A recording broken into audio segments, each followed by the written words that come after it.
Salut YouTube, c'est Para. Aujourd'hui, je suis avec Carlos, le gérant de la boutique L'Arène de Duel. Donc, en fait, il nous a permis d'ouvrir 5 boosters Seigneur de la Galaxie en français avant la sneak peek. Donc, un très gros coup de pub pour lui, c'est fait pour ça. Et donc, on va commencer, on va faire l'ouverture avec vous et puis on va présenter un peu les cartes qu'on aura topées dans cette ouverture. Donc, on va commencer. Suspense! C'est ça. C'est la première fois qu'on va voir les cartes en français aussi par la même occasion. Ah, celle-là, elle a un nom un peu moins classe en français. Et on commence assez bien, les enfants, puisqu'on tire déjà la super et une des super qui va être la plus recherchée dans l'édition, à mon avis. Dragon Gaïa, le chargeur du tonnerre. Donc, c'est une carte qu'on peut exit gratos avec un monstre de rang 5 ou de rang 6. Donc, c'est très très très fort. Et ça va prendre tout son sens avec l'archétype phare du Seigneur de la Galaxie, les hiératiques. Donc voilà, donc là on a déjà le monstre normal utilisé le plus souvent dans le deck hiératique et le dragon hiératique dessous, un des plus puissants puisqu'il permet en sacrifiant un hiératique de détruire une carte sur le terrain. Donc c'est quand même assez exceptionnel. Et donc c'est parti pour le deuxième. Donc les communes, on voit qu'on a des dragons synthoniseurs encore, bizarrement. Et le greffeur rayon lumineux. Oui, mais c'est le dragon qui devait sortir dans le Tag Force 6. D'accord. Il est sorti au Japon dans le jeu Tag Force 6, au fait, celui-là. Et il n'est donc pas sorti chez nous dans Non, le jeu. bah, le jeu il n'est pas sorti du coup chez nous. Ok, bon bah voilà. Donc là, on a la rare greffeur rayon lumineux. Donc ça va faire beaucoup de bruit en combo avec les seigneurs lumière, puisqu'il s'invoque assez gratuitement. Ça, c'est assez combo avec les monstres Bouncer. Donc du nouveau avec le Galaxy Photon Booster. Et alors, la carte Insector la plus craquée de l'extension, l'Insector Coccinelle qui vous permet, vous l'équipez. Donc c'est un play, c'est un peu un frelon, donc vous l'équipez, vous la déséquipez. Ça permet de moduler de 1 ou de 2 le niveau de l'Insector. Et d'un Insector sur le terrain, donc c'est très très très très très fort. Ça aussi, ça va être très recherché. Ça reste une commune, mais c'est très fort. Donc ça va être énorme, ça aussi. Et donc c'est parti. Donc le dragon hiératique de nuit. Celle-là, je ne l'ai jamais vue, donc je me doute qu'elle n'est pas tellement jouée. Encore la commune très forte. Une rare, et une rare aussi qui va être très prisée malheureusement. Le saut hiératique du bannissement, c'est-à-dire on sacrifie un hiératique et on bannit une carte sur le terrain adverse. Donc c'est très fort puisque c'est combo, puisque quand on sacrifie un hiératique, on peut invoquer un monstre commune depuis deck, cimetière ou main. Donc c'est assez combo quand même, et c'est très très fort. Donc pour l'instant on a eu la super, c'est pas mal.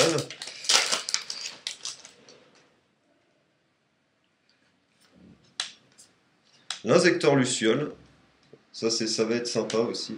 La jarre absorbante, alors ça c'est craqué aussi. C'est quand on flippe, on détruit toutes les MP posées. Chaque joueur pioche une carte pour chaque carte qu'il a contrôlée et qui est détruite. Par contre, on peut pas poser de carte ce tour, mais bon, ça, en général, on laisse flipper par une attaque, c'est complètement gratuit. Un hiératique Gémeaux, donc est-ce qu'il y a quelque chose à faire? Je sais pas, puisque c'est un monstre à sacrifice, donc ça va être un peu tendu.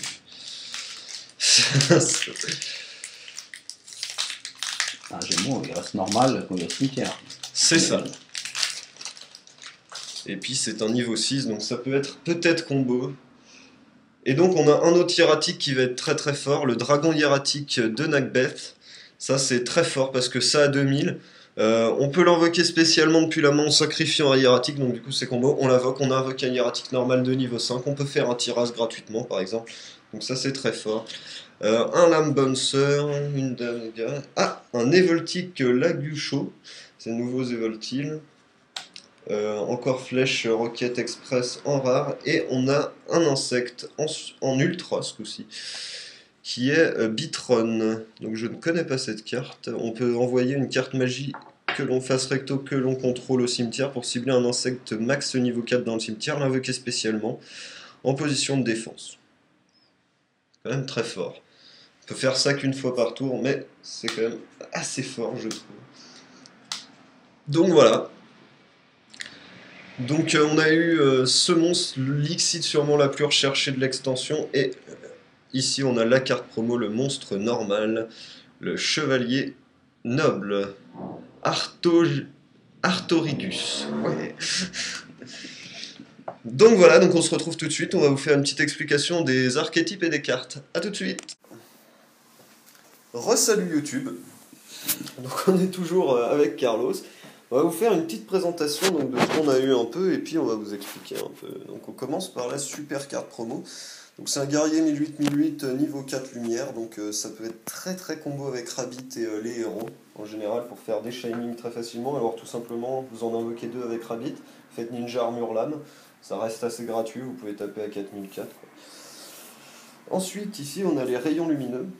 Donc lui, on peut invoquer spécialement cette carte depuis notre main en défaussant un monstre lumière de minimum niveau 5. Et une fois par tour, on peut défausser un monstre lumière et on bannit un monstre lumière depuis notre deck. Donc ça peut être très très très très intéressant. En combo avec évidemment les Seigneurs Lumière. Ensuite, on a eu la Jarre Absorbante. Alors ça, grosse carte craquée de l'extension quand même. On flippe, on détruit toutes les MP. Chaque joueur pioche un pour chaque MP détruit par cet effet. Et on peut pas poser ce tour, mais bon, comme en général, on va se laisser attaquer par ça. Le gars attaque, on flippe ça, il pète toutes ses MP. On se fait une petite carte advantage pour le tour d'après. Donc c'est assez gratuit, moi je trouve. Ensuite, on a eu deux Flash Rocket Express, donc ça c'est très marrant. Je sais pas si c'est vraiment jouable, mais en fait, l'idée c'est qu'on invoque spé quand on contrôle rien sur le terrain. Donc il y a des inconvénients. C'est le tour où on invoque ça, bah, on peut pas mener de battle phase et on doit défausser notre main pour le garder en vie à chacune des stand-by phases, c'est ça? Je me trompe pas. C'est ça. Donc ça peut être très très marrant. Oups, là il y a une petite carte qui est tombée. Donc ensuite on va passer aux Evoltive. Donc on n'a pas eu tous les nouveaux, on n'en a eu qu'un, qui peut être très très marrant. Donc une fois par... On peut, pardon, quand il est invoqué normalement, on peut envoyer un monstre Evolzor depuis notre deck au cimetière. Donc ça peut être intéressant en combo avec Vulcano pour le réinvoque spé le tour d'après. Et quand cette carte est retournée face recto, on peut invoquer spécialement un monstre Evoltive depuis le deck. Donc ça peut être combo soit avec Najacho, soit avec Westlo. Ça peut être très intéressant. Donc ensuite, on passe aux injecteurs et aux supports évidemment. Donc injecteur coccinelle, donc carte craquée, modulateur de niveau. Donc ça va faire beaucoup de bruit parce que ça va permettre de sortir des Xydes rang 5. Des Xydes même rang 6 avec Hooper ou 5, enfin ça va être très fort. On va pouvoir caler enfin Tira, Cézanne Maillot dans le deck injecteur. Ce qui va donner une autre dimension de jeu et ce qui peut être très très fort. Ensuite, Injector Luciole, une carte très très drôle, puisque une fois par tour, on peut équiper un injecteur à cette carte, et tant qu'il est équipé, on peut regarder toutes les cartes posées chez notre adversaire. Donc ça c'est super marrant, parce qu'en fait, on équipe Frelon, on regarde CMP, et puis comme ça on peut choisir de détruire celle qui nous arrange pas, donc ça peut être très très marrant. Et Bitron, donc ça c'est plus une carte support, puisque quand cette carte... Donc on l'invoque, ensuite on peut envoyer une carte magie piège face recto qu'on contrôle, donc par exemple une Fiendish gâchée ou une carte magie au pif. Il suffit ensuite d'invoquer un monstre de type insecte de notre cimetière, mais on peut utiliser cet effet qu'une fois par tour, ça reste très fort. On l'invoque, on envoie au cimetière une carte magie ou piège, on réinvoque Libellule et on refait notre loop gratuitement depuis le cimetière, donc je trouve ça super intéressant quand même.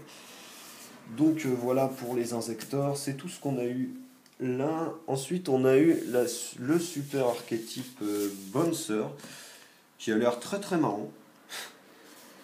Puisque lui, quand cette carte sur le terrain est détruite et envoyée au cimetière, on peut ajouter deux cartes Bouncer depuis notre deck à notre main, donc c'est très fort quand même.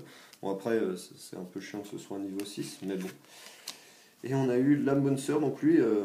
Quand cette carte attaque jusqu'à la fin de la damage step de votre adversaire, putain, waouh, je recommence. Une fois par tour, cette carte attaque et qu'à la fin de la damage step, votre adversaire contrôle encore un monstre, on peut redéfausser pour réattaquer. Donc c'est très marrant. Et on a eu un piège aussi, je sais pas ce qu'il fait, donc on va voir ça tout de suite. On cible un monstre Bouncer face recto qu'on contrôle. Ce tour, il ne peut ni être ciblé par les effets de carte, ni détruit au combat. Ce tour, si un monstre de votre adversaire attaque, il doit cibler un monstre avec une attaque s'il est encore sur le terrain.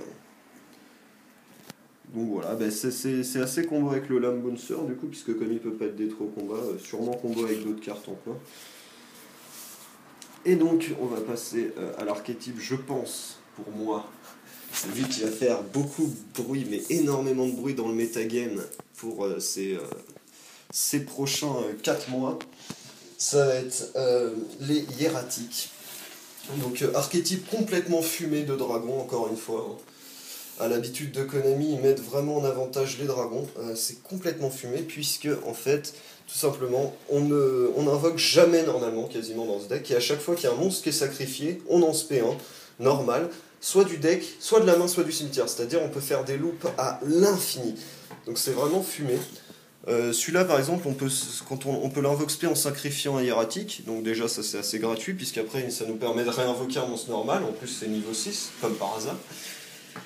Donc en fait, après, en sacrifiant un autre hiératique, ça nous permet de détruire une carte magique ou piège posée chez l'adversaire.